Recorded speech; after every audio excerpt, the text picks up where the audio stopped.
नहमदुहु व नसल्ली अला रसूलिहिल करीम अम्मा बाद फ़अऊज़ु बिल्लाहि मिनश शैतानिर रजीम बिस्मिल्लाहिर रहमानिर रहीम रब्बिश्रह ली सदरी व यस्सिर ली अमरी वहलुल उक़दतम मिन लिसानी यफ़क़हू क़ौली रब्बी ज़िदनी इल्मा रब्बी ज़िदनी इल्मा रब्बी ज़िदनी इल्मा। मोहतरम नाज़रीन, पिछले वीडियो में मैंने आप लोगों को नून साकिन और तनवीन के अहकाम बताया था। आज इंशाअल्लाह मैं आप लोगों को मीम साकिन के अहकाम बताऊंगा। तो चलिए दर्स को शुरू करते हैं। मीम साकिन के अहकाम। सबसे पहले हम आपको ये बता दें कि मीम साकिन किसे कहते हैं। मीम साकिन जिस मीम पर जज्म हो उसे मीम साकिन कहा जाता है। अब मीम साकिन के 3 अहकाम हैं, यानी मीम साकिन के 3 कायदे हैं। ये क्या है? इख्फाए शफ़वी, इदगाम शफ़वी और इजहार शफ़वी। शफ़वी किसे कहते हैं? शफ़तुन का मतलब होता है होंठ, क्योंकि मीम साकिन का ताल्लुक होंठ से है, इसीलिए इसको इख्फाए शफ़वी, इदगाम शफ़वी और इजहार शफ़वी कहा जाता है, क्योंकि उसे अदा करते वक्त में दोनों होंठ क्या हो जाते हैं? आपस में मिल जाते हैं। इसी वजह से इसे क्या कहा जाता है? इख्फाए शफ़वी कहा जाता है, या इदगाम शफ़वी या इजहार शफ़वी कहा जाता है। अब आते हैं इख्फाए शफ़वी के कायदे पर। इख्फाए शफ़वी उसका सिर्फ एक हर्फ है, यानी इख्फाए शफ़वी सिर्फ और सिर्फ एक ही है, और वह है बा। ठीक है। अब इसका कायदा क्या है?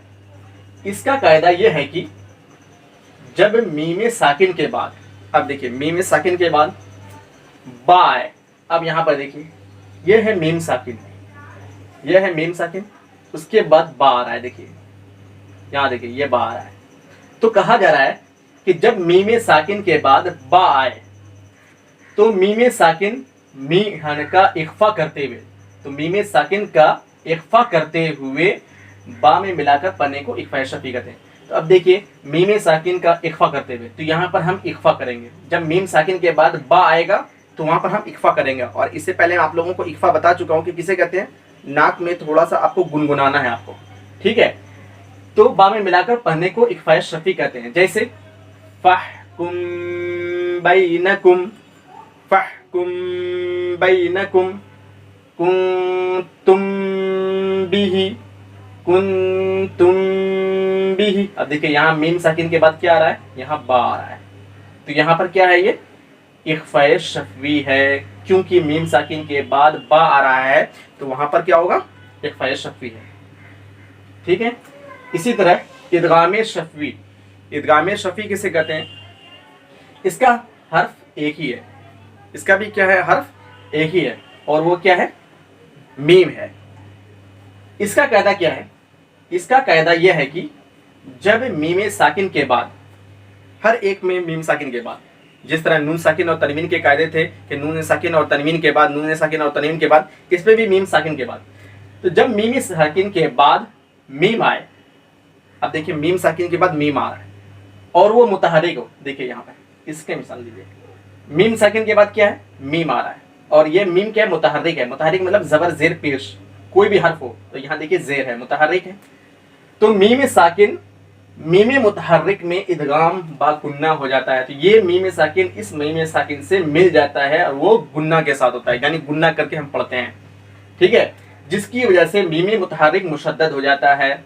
ये वाले मीम जो ये मीम मुतहर्रिक जो है, मुतहर्रिक ये वाली मीम, ये क्या हो? मुशद्दद हो जाता है। ये देखिए तशदीद हो जाता है। तो इसको इदगाम शफ़वी या इदगाम मुतमासिलैन कहते हैं। इससे पहले मैंने आप लोगों को इदगाम मुतमासिलैन पढ़ाया था मैंने कि मीम साकिन के बाद मीम आता है तो क्या होता है? इदगाम मुतमासिलैन होता है कि दोनों का मखरज एक हो, ठीक है, दोनों का जिन्स एक हो। तो चाहे आप उसको इदगाम शफ़वी कहें या इदगाम मुतमासिलैन कहें, तो मीम साकिन के बाद अगर मीम आ रहा है तो वहां पर क्या होगा? आपका इदगाम शफ़वी होगा और उसको गुन्ना करके पढ़ेंगे। जैसे हुम मिन, हुम मिन। इसी तरह अलम नकुम मअकुम, अलम नकुम मअकुम। ठीक है।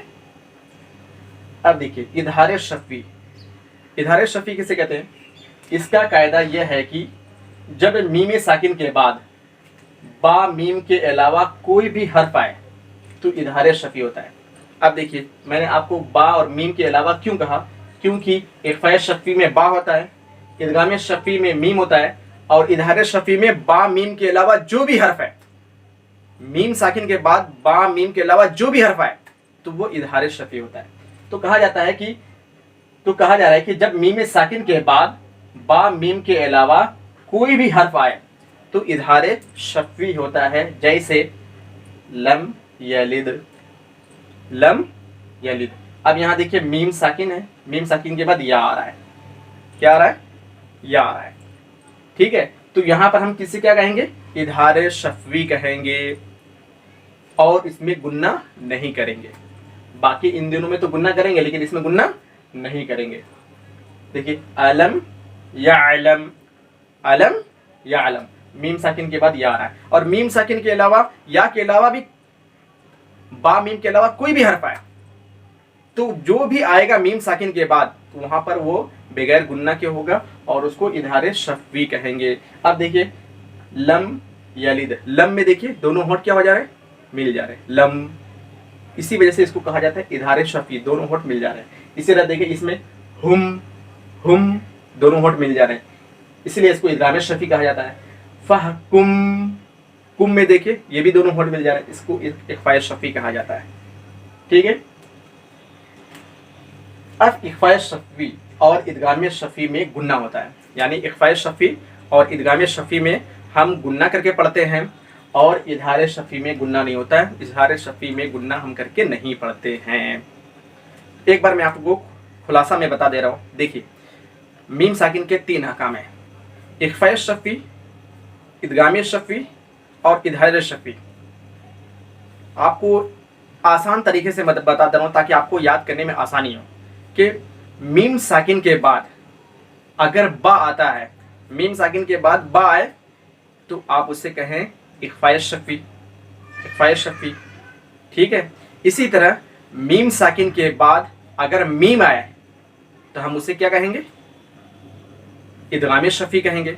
اسی طرح میم ساکن کے بعد با میم کے علاوہ کوئی بھی حرف آتا ہے تو ہم اسے اظہار شفوی کہیں گے۔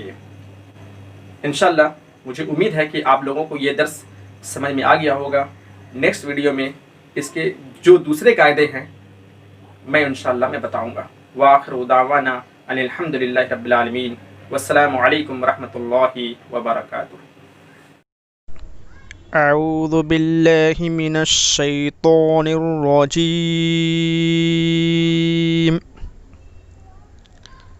ترمیہم بحجارۃ من سجیل فإذا هم بالساہرة الذي أطعمهم من جوع وآمنهم من خوف أم تسألهم أجرا فهم من مغرم مثقلون لکم دینکم ولی دین متاعا لکم ولانعامکم